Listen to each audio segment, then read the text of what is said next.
Hi everybody, today we're going to make an apple ring. It's going to be delicious too. It only calls for 4 ingredients, and you could basically say 2 ingredients. It calls for a pie crust that we're going to use both of these top and bottom, and then we're going to use a can of apple pie filling, some powdered sugar, a little bit of half and half. You could use water. That would reduce the ingredients to 3 ingredients. So let's get busy and get this made. Your children and grandchildren are going to love this. Okay, we're ready to make our apple ring, and we need to start with our crust. I have on some gloves. You know, I like to wear gloves when I'm working with pastry. And I'm using 2 crust. These are ready-made crusts. They're found in the refrigerated section at the grocery store. And I'm using Pillsbury. I'm not advertising for Pillsbury, but I do like this pie crust. So I have let it come to room temperature, and I'm just going to take it out of the package, the first one, and roll it out on my little dough pad that I have here. So I'm just rolling it out, getting the edges kind of even and straight. And now I'm going to take the other one, and I'm going to do the same thing. I'm going to roll it out on top of the first one, just rolling it out, and I want to line it up with the first one. In order to make this large apple ring, we're going to need to cut a hole out of the center in order to make our ring. And so I have this little dish that I have here, and I'm going to place it in the center of the ring. That looks about right. Now, I'm going to take a little knife, and I'm just going to cut the pastry. Just go around this little dish that I have here, and I'm cutting the pastry. Hopefully it's going through both pie crust. Now, let's see what we have here. So now we want to just lift this out. I think a knife might work better. So we're just going to lift this out, and I'm going to set it aside, and if we have any apple filling left, I'll put some apple in that, but we won't waste it. We'll definitely use it. So now we have our rings. I'm going to remove the first one and just set it aside. And let me move my little dish here because I don't need that anymore. So next we need some apple pie filling, and I'm using a 21-ounce can of apple pie filling. You can use any brand that you like. I did chop mine a little bit. It was, some of the apples were in whole slices, so I did chop it, or used a knife and just cut the apples that were whole. So I'm just spooning this apple around. I believe that 1 can is going to be enough. If you like more cinnamon than what is in the apple pie filling, then you can add more cinnamon. Some people like to add cinnamon and sugar, but this is sweet enough for us. So I'm just going to use the apple filling as it comes in the can. So I'm just placing the pie filling in a circle, trying to do it evenly. Just like that. Now, let's see what we can do next to continue this process. I have greased the bottom of a pizza pan. This is a 12-inch pizza pan, and I cut a piece of parchment paper and put on top of the greased pan. And I should have put the pastry on here before I started putting the apple, but I didn't. So now I'm going to just slide my pastry onto my pan. And I hope I can do this without really messing it up. So that was my boo-boo for this video. Everybody deserves a boo-boo, I guess. So now I'm going to come back and fix my mess that I made. I don't know why I didn't do that. That was just not a good thing, was it? I'm going to put that back right where it belongs. And I'm going to take this out. Just like that. Now, we're back in business. Ready to go.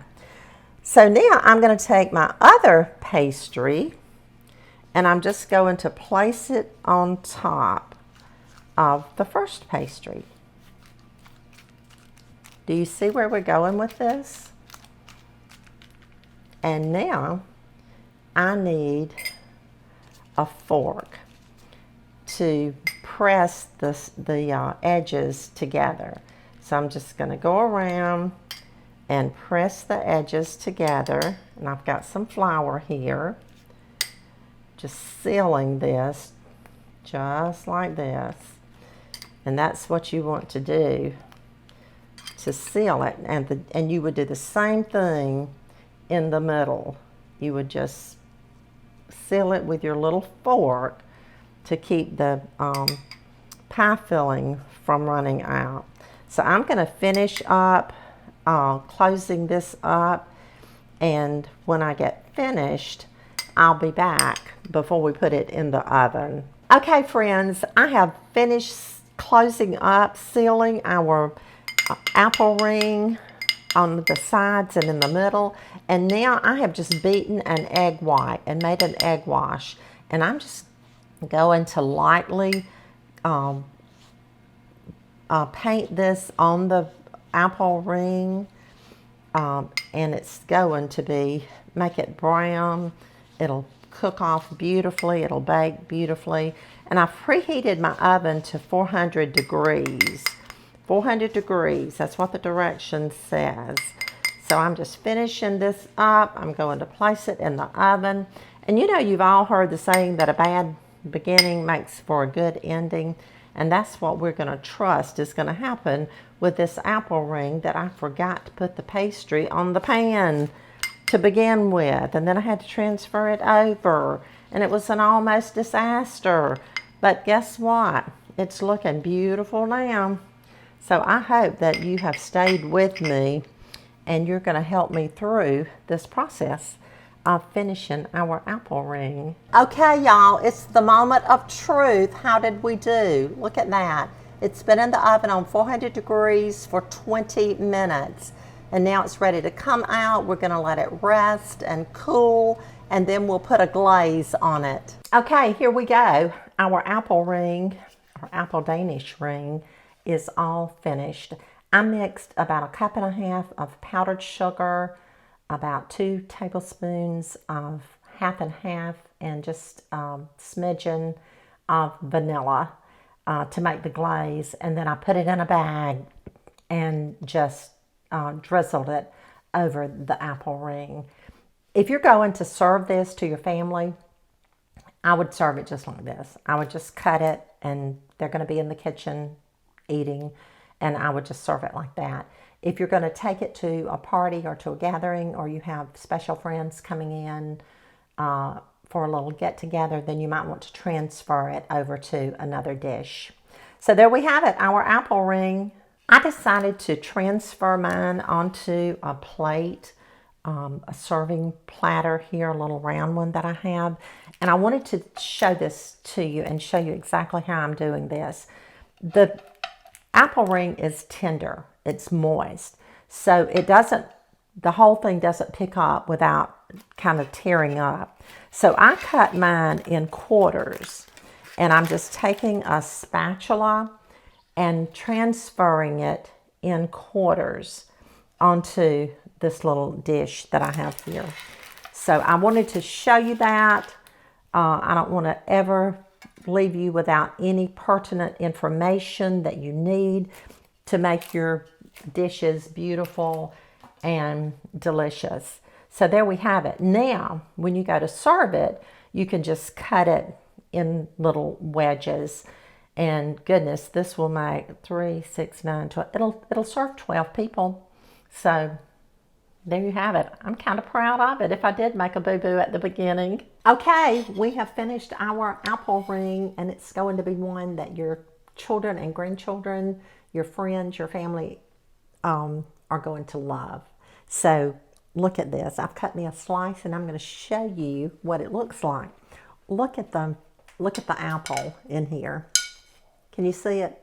Oh, it's going to be so good. You can eat this as a snack. You can eat it for breakfast, or you could take it up a notch, put a little ice cream on it, and eat it as a dessert. Look at that.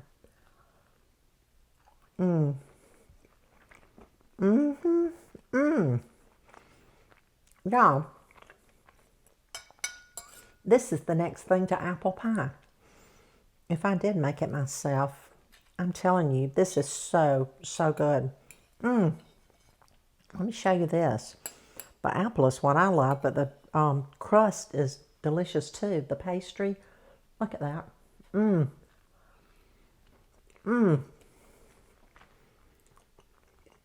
This is worth making.